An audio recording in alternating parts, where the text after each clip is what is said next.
Okay, good afternoon, everybody. We'll get started here in just a second. Just a little bit of ground rules. We got about 30 minutes. Both the secretary and the chairman have opening comments. We'll let them get through those first, and then I'll moderate and call on questioners. Please identify who you are and what outlet you are with when you ask your question, and please limit the follow-up so we can get through as efficiently as possible. With that, sir, Mr. Secretary. Thanks, John, and thanks to all of you for coming today. I'd like to start by talking briefly about my trip later this week to our priority theater of operations, which is, of course, the Indo-Pacific. And then I'll add just a few words on Afghanistan, which is very much on all of our minds here. And I'd like to start by saying I'm looking forward to my second trip to the region as Secretary of Defense. This time we're headed out to Southeast Asia, and I'm glad to have the opportunity to engage in person with leaders there. I'm especially looking forward to making keynote remarks in Singapore about how we're strengthening one of our unmatched strategic assets in the region, which is our powerful network of allies and partners. I'll follow that up with stops in Vietnam and the Philippines, where I'll meet with my counterparts and other leaders. And so it's going to be a busy trip. There's no shortage of national security interests that we and our partners share in this dynamic region. And I'll be carrying a few key messages and agenda items. The first is simply that the United States remains a reliable partner, a friend who shows up when it counts. We've been there to maintain stability and let we've long been there to maintain stability and let sovereign states in the region make their own choices. And today we've moved urgently to help our partners tackle COVID-19 and to build back even stronger afterward. I'll also continue to make the case for a more fair, open, and inclusive regional order and for our shared values to ensure that all countries get a fair shake. We don't believe that any one country should be able to dictate the rules or, worse yet, throw them over the transom. And in this regard, I'll emphasize our commitment to the freedom of the seas. I'll also make clear where we stand on some unhelpful and unfounded claims by China in the South China Sea. And finally, I'll be working closely with our partners about how we're updating and modernizing our capabilities and their own capabilities to work together to tackle some changing forms of aggression and coercion that we're all seeing. And I'll be talking with our friends about how we'll work hand in hand to pursue our new vision of integrated deterrence. Now, let me briefly talk about where we are on Afghanistan. I'm very proud of the professionalism that our forces have displayed. Our drawdown continues in a safe and orderly manner, and we're still on track to finish up by the end of August. The President has made a decision that we're going to get it done, and we're going to get it done right. And we have 4 ongoing key tasks. We remain committed to protecting our diplomatic presence in Afghanistan and to providing funding to the Afghan National Defense and Security Forces and to advising Afghan security ministries and to preventing the reemergence of transnational terrorist organizations. And we've added a 5th urgent task, and that is working closely and urgently in support of the State Department as they relocate brave Afghans and their families who have provided such exceptional service during our long mission. These are friends of the United States who have done exemplary and courageous work. And we take our obligations to them and to their families very seriously. You've seen that we'll be hosting the first group of Afghans on Fort Lee in Virginia. We expect them to arrive soon and most likely will stay there only for a short while as they complete their parolee paperwork. We're also working on several overseas locations to host other individuals not as far along in the visa process as this first group. And some of these locations belong to us and some are in third countries. And when we can provide more details about which ones we'll use, we certainly will. This is a priority for the administration. And not only do we in the Department of Defense have a responsibility to these brave men and women and their families, so too do we have a responsibility to support the State Department as it carries out the President's directive. And of course, even though our mission in Afghanistan is not over, I would be remiss if I didn't take the opportunity to honor the American and allied troops who have served bravely over the last 2 decades of war, and those who gave their lives there. We owe them and their families a debt that we can never repay. We know these are difficult times for them, and we will never forget all that they gave for their country. And so now, for more context on where we are in Afghanistan, let me pass this over to the chairman. Thanks, Secretary. I appreciate that, and appreciate your comments and your leadership every day. And good afternoon to everyone. I want to extend also thank you to all of you, because you're a reminder that freedom of speech is alive and well, and freedom of the press is a principle in our Constitution. Last week, I traveled to Norfolk to attend a ceremony recognizing a new operational capability of the first and only NATO headquarters on U.S. soil at Joint Forces Command Norfolk, which is part of a vital network of strategic alliances and partnerships that enable us to project U.S. military strength throughout the world. And during those discussions, that visit, we also talked about the changing character of war, the geostrategic changes and the challenges that we're going to face sometime in the future.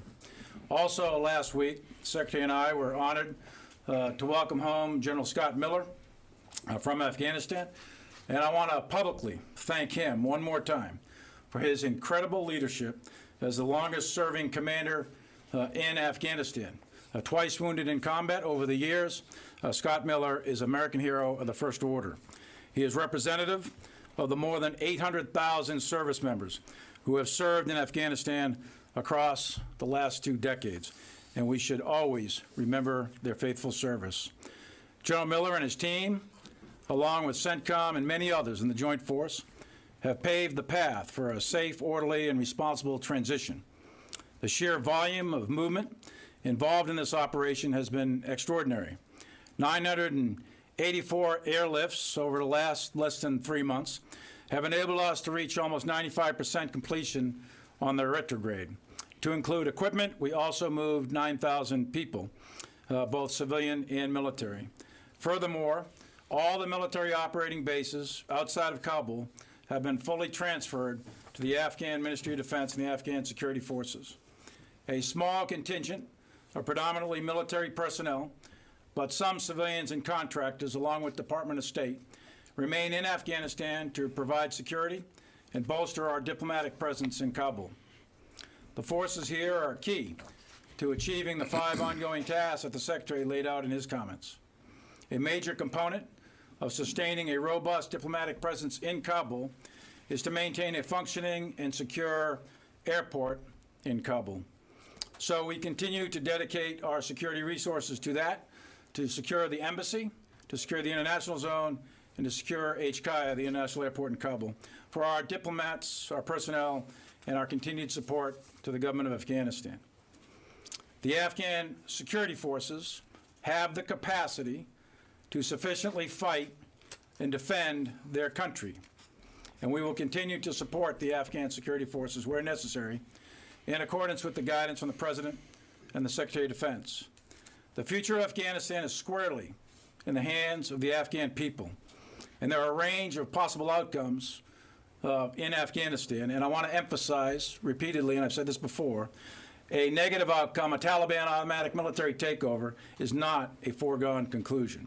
We will continue to monitor the situation closely and make adjustments as necessary. Additionally, we're always going to maintain the capability of self-defense. We possess the military means and have several options at our disposal to fully protect our force in Afghanistan and throughout the region. In CENTCOM, if needed, the USS Ronald Reagan Carrier Strike Group is on station. A package of long-range bombers, additional fighter bombers, and troop formations are postured to quickly respond if necessary and directed. Further, we will always protect our nation We maintain an agile, over-the-horizon counterterrorism capability that is set up and effective now to detect and address any terrorism threat to the United States. In addition to our mission in Afghanistan, we continue to defend this country from all kinds of other threats. We're monitoring Russia, North Korea, Iran. We watch China closely while maintaining strategic deterrence to safeguard great power peace. The Department of Defense ensures no terrorists are able to launch attacks from Iraq or Syria or Africa. We keep a watchful eye on Haiti and Cuba. And we do all these things while we serve here at home as well. And I want to recognize the great efforts of our reserve component, our National Guard, and our active duty soldiers that are fighting wildfires in California, the Pacific Northwest. And as of Tuesday morning, California and Nevada, National Guard C-130 units are operating near Sacramento, California, and have flown 205 sorties and provided 4.5 million pounds of fire retardant. And we will continue to provide support as required. Our joint force is incredible because of the skill, determination of our men and women and their leaders, and there's no task that they cannot accomplish. Thanks for the opportunity and look forward to your questions. Thank you, sir. Bob. Thank you, John. I have a question for each of you. Secretary Austin, both you and General Milley have mentioned a number of times that the United States intends to continue providing, supporting Afghan forces through financial assistance and remote logistical assistance. But given the tenuous state of security there, and the Taliban offensive, I'm wondering whether, in your view, the U.S. should do more beyond August 31st to prevent a collapse of the government. And if I could pose a question to General Milley also. General Milley, you're portrayed in books published this summer as having sounded the alarm privately about the possibility of President Trump manufacturing a crisis involving the military, either domestically or overseas, in order to stay in office after January 20th. I'm wondering, would you now set the historical record straight, and were you concerned about the possibility of a coup, and on what basis was that concerned? So in the first piece, Bob, thanks for your question there. We are doing a lot to support the Afghan military and the Afghan leadership as we speak. You know, we talked a lot about the fact that we're going to stand up nodes to continue to provide security assistance. We've stood up a node in Qatar that's operational now. We have begun the provision of the aircraft that we mentioned to you earlier that we're going to provide. On Friday, 3 newly refurbished UH-60s landed in Kabul, and they'll continue to see a steady drumbeat of that kind of support going forward. We've talked about setting up a node to be able to conduct over-the-horizon strikes. That node is in place. After August, our focus, as we've said, is on those threats that present those elements that present a threat to the United States of America. So it'll be a counterterrorism focus there. So, and that's currently where we stand, Bob. We have not changed that. But make no mistake that we remain committed to helping the Afghan security forces and the Afghan government going forward. And we are doing what we said we were going to do in terms of putting the pieces in place to ensure that we can provide that support. And Bob, thanks for the question. Look, I know there's a lot of interest out there on all of these books that are out there, and quoting me and lots of others, et cetera. I'm not going to comment on what's in any of those books. Let me just say this, though. I always personally provided the best military professional advice to President Trump previously, to President Biden, or any other president. I always provide that best military advice to the Secretary of Defense, whomever is the Secretary of Defense, and I do that for the National Security Council as well. And I will speak also for this one time on behalf of the Joint Chiefs. The same applies to them. We always adhered to providing best professional military advice, bar none. It was candid, honest, in every single occasion. We did that all the time, every time. The other thing that I think is important to note here is that I, the other members of the Joint Chiefs, and all of us in uniform, we take an oath to a document an oath to the Constitution of the United States, and not one time did we violate that. The entire time, from time of commissioning to today, I can say with certainty that every one of us maintained our oath of allegiance to that document, the Constitution, everything that's contained within it. And we also maintain the tradition of civilian control of the military. We did that without fail. And we also maintained the tradition of an apolitical military. We did that then, we do that now, and we will do that forever, all the time, Bob. I'd just like to add a comment to that, Bob. I've known the chairman for a long time. We've fought together. We've served a couple of times in the same unit, so I'm not guessing at his character. He doesn't have a political bone in his body. And I think, I clearly have tremendous faith and confidence in the chairman.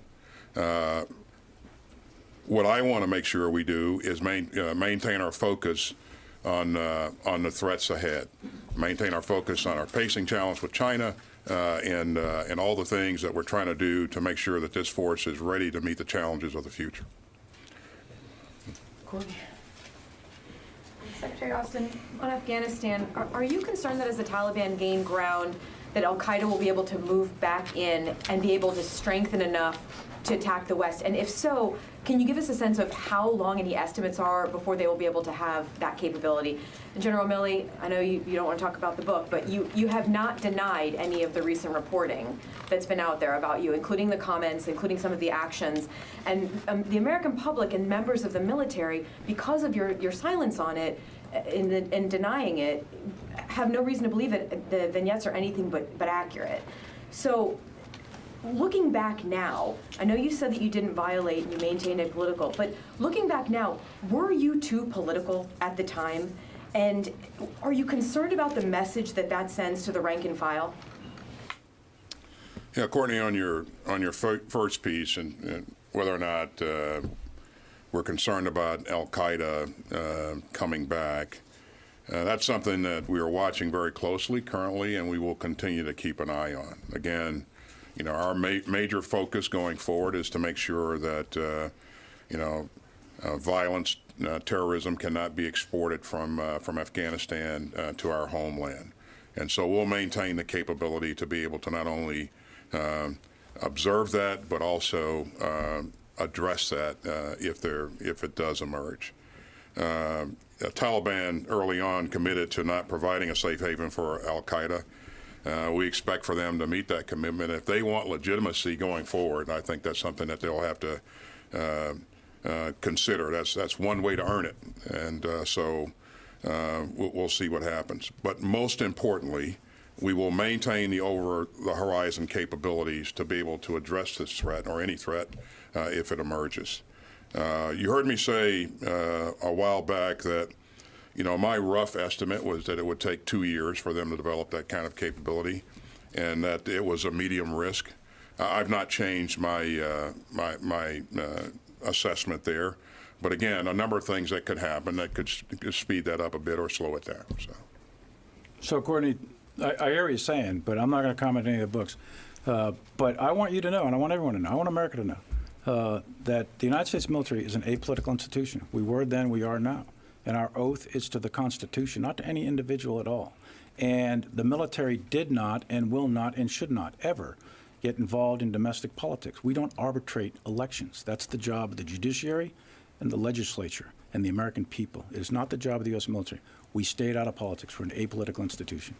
Are you concerned that some of these comments that are attributed to you are pulling you more into politics than necessarily your office should be? Let me just make a comment here.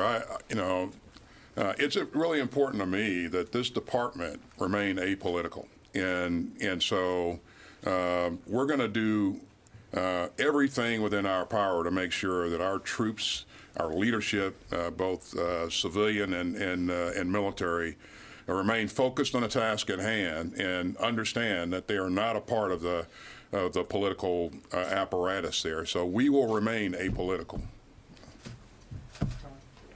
Mr. Secretary and General, closer to home, you've got a yawning gap in leadership among the weapons buying bureaucracy here. You don't have an undersecretary for acquisition and sustainment. You're 7 months into the administration. Michael Brown pulled out last week.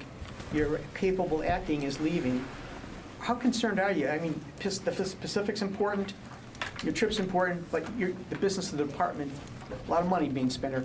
How concerned are you, and have you suggested to the White House a new candidate? And for this, General Milley, on a non-book question, you talked about the Afghans having the capability to defend themselves. 300,000, we spent $74 billion on them. They're facing about 75,000 Taliban. The president said this. In layman's language for the American people, given the numeric superiority of the Afghans, why does it appear that the Taliban is winning? Tony, on your first question in regarding the numbers of people that we've had confirmed thus far, certainly we'd like to see more. This is something that the Deputy Secretary and I and my whole all of my leadership remain focused on each and every day, and we continue to work with the White House to make sure that we have quality and qualified applicants to fill these seats. We have 6 that have been confirmed so far, and 10 that are waiting for a vote, and 5 more that are in committee. So the process continues to work, and I think that you'll see that when the confirmations do occur, that there'll be experienced, quality people that will add a lot of value. And of course, I'm concerned about the A&S position that you mentioned. And absolutely we'll make another nomination, provide another name to consider for the White House to consider. But that's an ongoing process. And again, when we do get that person, it will be the best person available. And, again, I consider that job to be very, very important. But we'll continue to work with the White House on the issues. And Tony, what I would tell you is a couple things. One is, as well as anybody else does, that warfare is not just about numbers.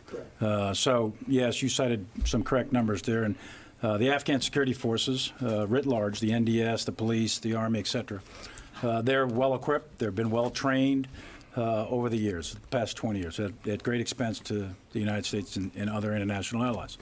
But there's other factors that determine outcomes. The 2 most important combat multipliers, actually, is will and leadership. And this is going to be a test now of the will and leadership of the Afghan people, the Afghan security forces, and the government of Afghanistan. Right now, you talked about the narrative that the Taliban are winning. There clearly is a narrative out there that the Taliban are winning. In fact, they are propagating an inevitable victory on their behalf. They're dominating a lot of the airwaves on that sort of thing. I would tell you that as of today, more or less, I guess it's about 212, 213, it's in that range, 200s.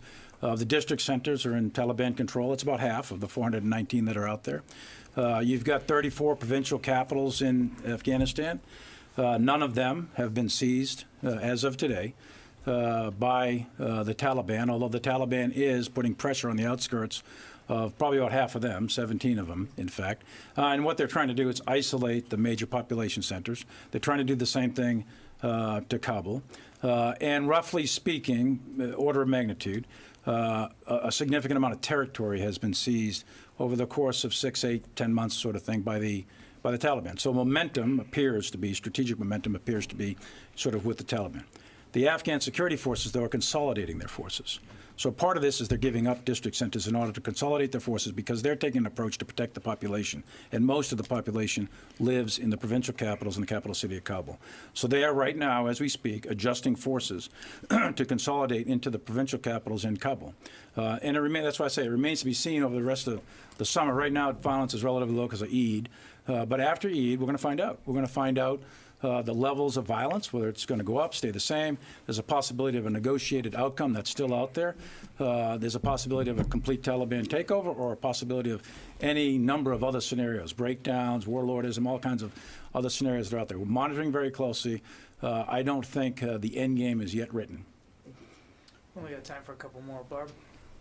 I wanted to ask both of you a question, somewhat for both of you following up on your recent House testimony. Mr. Secretary, for you first, Could you explain in more detail your views on when you think and under what circumstances critical race theory should be an appropriate part of military education? I know you were asked about it in that hearing and you addressed it briefly, but I'd like to better understand your views on that. And for you, General Milley, in that hearing, you said to Congress that you wanted, in your words, to understand white rage and what it is that caused thousands of people to assault the Capitol and try to overturn the Constitution of the U.S. What caused that? I want to find that out. Can you offer a more detailed explanation? What led you to the conclusion of white rage? And since you've talked about it publicly before Congress, in your view, what is white rage and why and when should the U.S. military be concerned about that? Thank you. Barb, you've heard me say that the critical race theory is not something that this department teaches, professes, embraces. You've also heard a couple of people at academic institutions say that, you know, they have required this to be reading for their students in specific courses. But because that's the case, does not mean that this department embraces this theory. And I stand by what I said earlier. And Barb, I don't want us to get distracted with the critical race conversation. This department will be diverse. It will be inclusive. And you know, we're going to look like the country that we support and defend.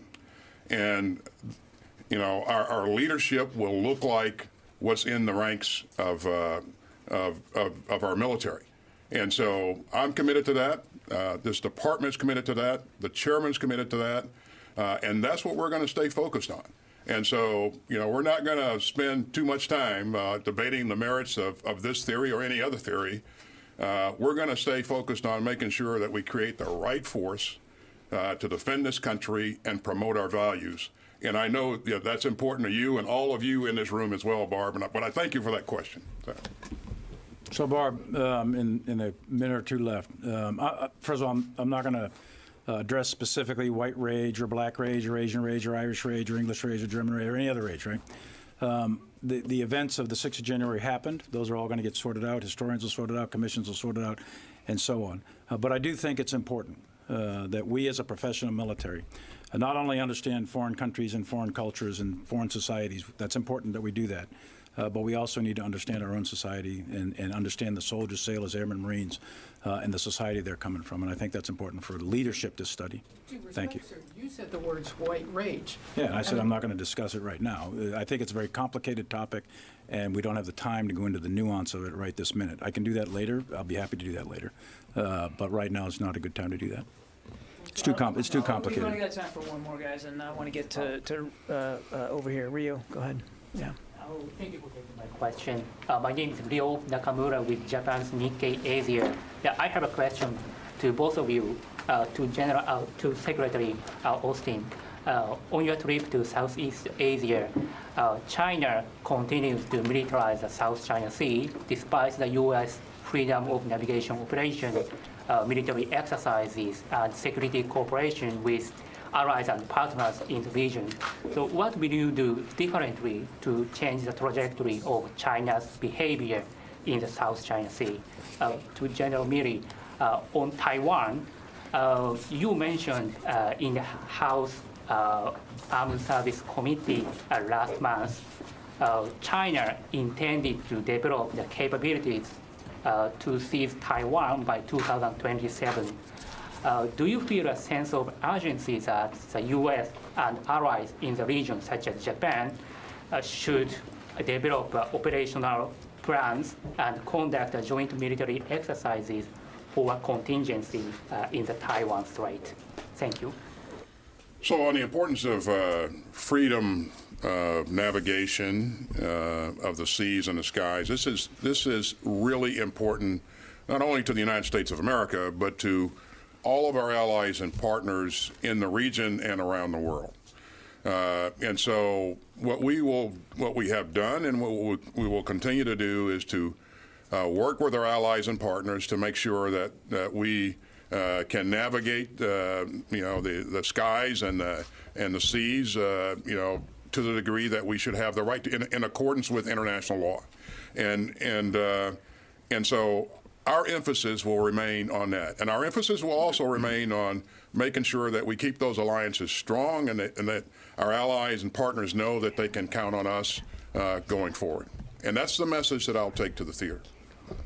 And I think to answer your question on Taiwan, the geostrategic nature of the globe has been changing for quite some time, and we're in the middle of that change as well. And as we go forward, China is the pacing threat for us in uniform, the United States, and it's been directed now by the Secretary of Defense, the President, and the previous as well.